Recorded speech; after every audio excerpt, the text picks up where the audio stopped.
ESPN, which signs our checks, full disclosure, has come out with its rankings of the top 100 players in the NBA. To end the suspense, Norman Powell is number 100. Shout out, Normie. ESPN's top 5 in order: Kevin Durant, Giannis Antetokounmpo, LeBron James, Luka Doncic, and Steph Curry. Pablo, are you on board with 1 through 5? I'm generally on board, Tony. I see this as 2 tiers, really. The top 3 guys you mentioned, and Kevin Durant and Giannis and LeBron James per the ESPN rank order. Any order for those 3 guys, I'm okay with, generally speaking. The most skilled guy, the most currently decorated guy, MVP awards in 3 straight years, 2 regular season ones, then a finals one, and then it's LeBron James. So I get it. Any order, I'm okay with. If I'm Nikola Jokic, though, and Joel Embiid, I'm a little offended.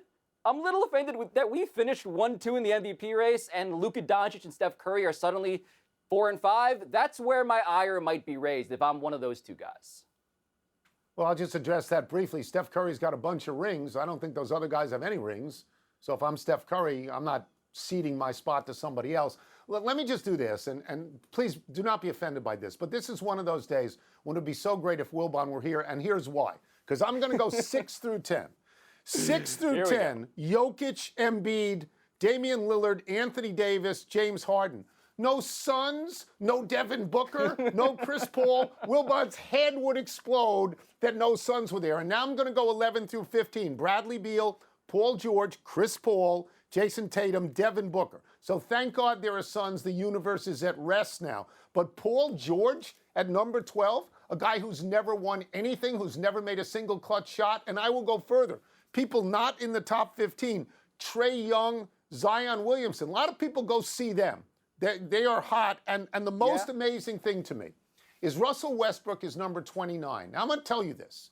If you lined up the top 30 players and then you had 2 captains pick, there is no way Russell Westbrook would last until number 29. That is impossible to comprehend that he could be 29. So. Yeah, Tony, I can throw in some more insults. I can lather myself up. I can sort of maybe wear a bald cap and make you feel better about today's show. I am not Will Bond. What I will instead say about Russell Westbrook, though, is that he is a fascinating dude because he is a one-man culture war. There is no greater gap that you have diagnosed here between estimations from players and estimations from people who watch players play basketball. Because all of the things that I see a guy who is older, I see a guy who is stubborn, I see a guy who has not gotten along with his teammates, a guy who has changed teams like a journeyman at this point. But when players see Russell Westbrook, they see a guy who will lead them into war.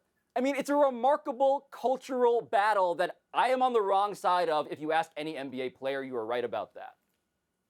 Yeah, I would also say this one thing. Most of these rankings, whoever does them, whatever network, whatever magazine, whatever newspaper, you can do anything you want. They're for fun.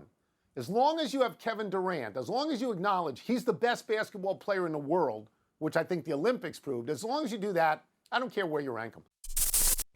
Thanks for watching ESPN on YouTube. For live streaming, sports, and premium content, subscribe to ESPN+.